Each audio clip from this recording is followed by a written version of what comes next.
Saat ini kami dari kelompok 1 akan memenuhi tugas proyek dalam mata kuliah Sistem Informasi Keperawatan, dosen pengampu NCR Raintung STMT. Saat ini kami akan menjelaskan tentang telenursing, tapi sebelum itu kami akan memperkenalkan diri kami satu persatu. Perkenalkan, nama saya Marfian Pita Kasihai. Perkenalkan, nama saya Rizal Rantung. Saya Amelia Menonai. Saya Rivalina Heru. Saya Rina Porawo. Saya Ecclesia Walimbukan. Saya Yusuf Nurul. Nah, apa itu telenursing? Telenursing adalah praktik pemberian asuhan keperawatan dari jarak jauh menggunakan teknologi telekomunikasi dan informasi. 1. Apa itu definisi dan konsep dasar? Secara sederhana, telenursing memindahkan sebagian fungsi perawat yang biasanya dilakukan secara tatap muka ke platform digital. Ini bukan pengganti total untuk perawatan tatap muka, terutama untuk prosedur fisik, tetapi merupakan pelengkap yang kuat untuk memperluas jangkauan dan efisiensi layanan keperawatan.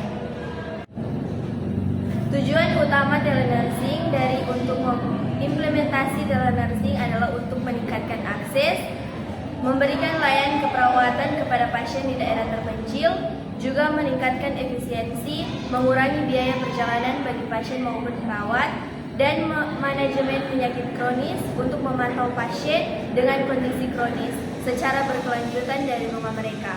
Selanjutnya memberikan edukasi, menyampaikan informasi-informasi kesehatan, dan juga triase dalam membantu pasien menilai tingkat keparahan gejala mereka dan mengarahkan mereka ke tingkat perawatan yang tepat.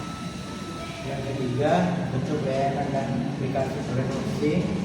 Telenursing dapat diwujudkan dalam berbagai bentuk layanan. A. Triase telepon.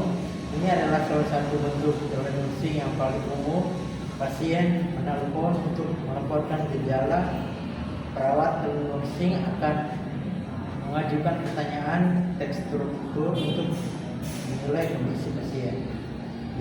Pemantauan pasien jarak jauh atau remote monitoring digunakan terutama untuk pasien dengan penyakit kronis. Konsultasi video mirip dengan kunjungan dokter online tetapi fokus pada asuhan keperawatan. D. Edukasi dan promosi kesehatan, merawat menggunakan teknologi untuk mengirimkan pengingat minum obat melalui aplikasi atau SMS. 4. Manfaat telenursing bagi pasien. Yang pertama, kenyamanan. Mendapat perawatan dari kenyamanan rumah sendiri. Yang kedua, mengurangi biaya, menghemat biaya transportasi dan biaya terkait lainnya. Yang ketiga, mengurangi risiko infeksi, menghindari paparan kuman di rumah sakit atau klinik. Yang keempat, perawat berkelanjutan, merasa lebih terhubung dan terpantau, terutama setelah keluar dari rumah sakit. Bagi perawat dan sistem kesehatan, efisien waktu. Manfaat bagi perawat dan sistem kesehatan. Yang pertama, efisien waktu. Perawat dapat mengunjungi lebih banyak pasien secara virtual dalam sehari. Yang kedua, jangkauan lebih luas, mampu melayani pasien di area geografis yang luas. Yang ketiga, data real time,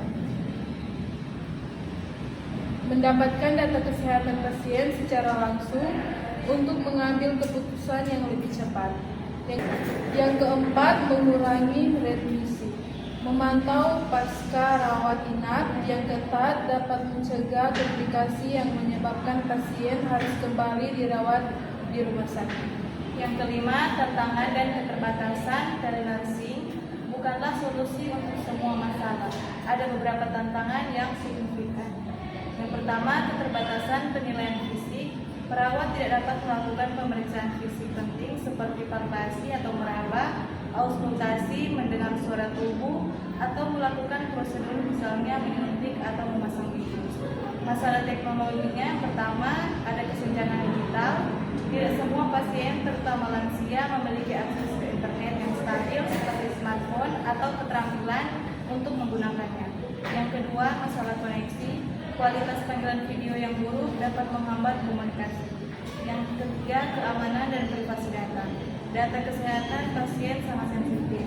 Sistem telenursing harus sangat aman atau terenkripsi untuk melanggar kerahasiaan pasien sesuai regulasi seperti HIPAA, DIAS atau regulasi serupa di negara lain. Aspek legal dan lisensi, perawat biasanya memiliki lisensi untuk praktek di wilayah, provinsi atau negara tertentu. Menjadi rumit jika pasien berada di wilayah yang berbeda dari perawat. Yang terakhir, komunikasi nonverbal.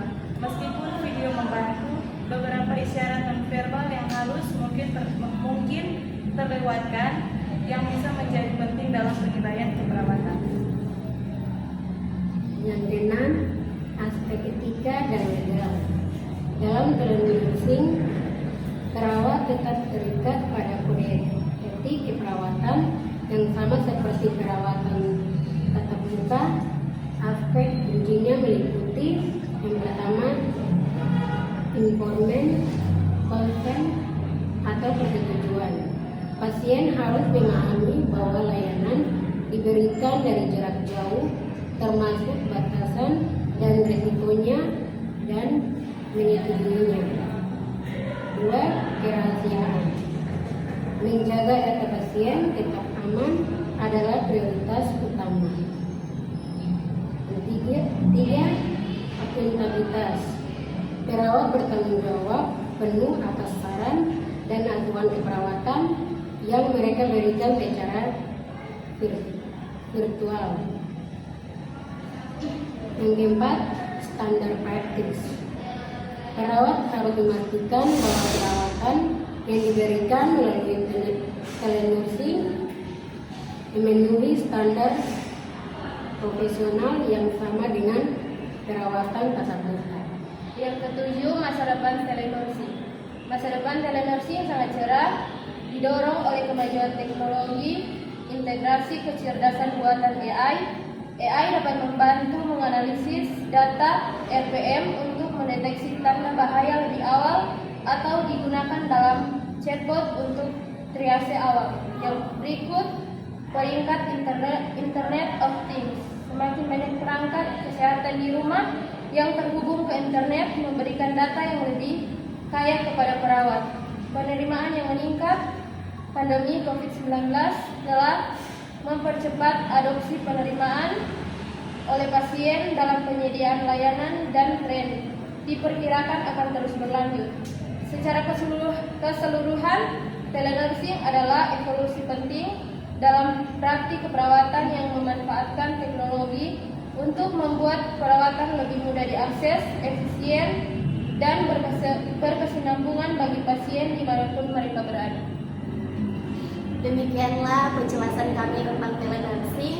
Ucapkan terima kasih dan shalom. Assalamualaikum warahmatullahi wabarakatuh.